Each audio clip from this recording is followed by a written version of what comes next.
В Якутске в спорткомплексе «Триумф» прошел командный кубок Федерации масс-рестлинга. В нем приняли участие 8 сильнейших команд республики. О том, как прошли соревнования и кто стал обладателем желанного кубка, знает Юрий Осипов. Уже в 5-й раз победу в командном кубке Федерации масс-рестлинга празднует сборная Усть-Алданского улуса.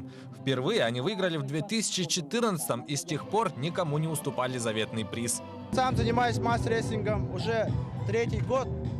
Усердно 2 года, и к этому спорту я пришел по стопам своего брата. Мы готовились долго и усердно, а также проводили свои соревнования, по итогам которого мы сделали свой состав.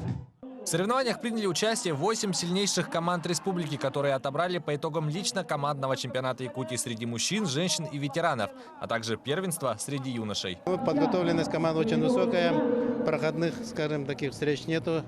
Все очень заинтриговано, все практически соперники все одинаковые, там перевесом 1, 2, 3 очка определяются победители. Поэтому хочу сказать, что уровень развития масс-рестлинга республики достаточно высокий. Сегодня это диктует мода не только в России, но и в мире. На вторую ступень пьедестала поднялась сборная Амгинского улуса. Бронза досталась команде Якутска. Зарубежные спортсмены, не только зарубежные, и наши тоже отечественные, вот с центральных регионов тоже почти вплотную приблизились к нашим спортсменам. Поэтому этот кубок, конечно, очень имеет большое значение. Это является как бы смотр резервов и смотр действующих наших именитых мастеров. Поэтому очень тоже важный старт. В рамках соревнований прошла долгожданная встреча – битва титанов между чемпионом мира прошлого года Сергеем Фролкиным и обладателем Кубка мира этого года Виктором Колебабчуком.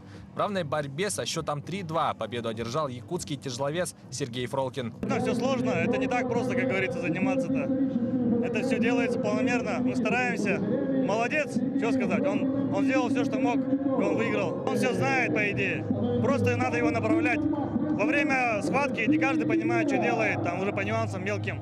И там все равно сбоку видно, что что-то не дотягивает, где-то тянет, какие ошибки у противника. Вот такие нюансы мелкие. Совсем скоро начинается новый сезон соревнований по масс-рестлингу. Кубок Федерации является как своего рода подведением итогов спортивного года, так и отправной точкой для подготовки спортсменов к предстоящему сезону. Юрий Осипов, Георгий Григорьев, Якутск.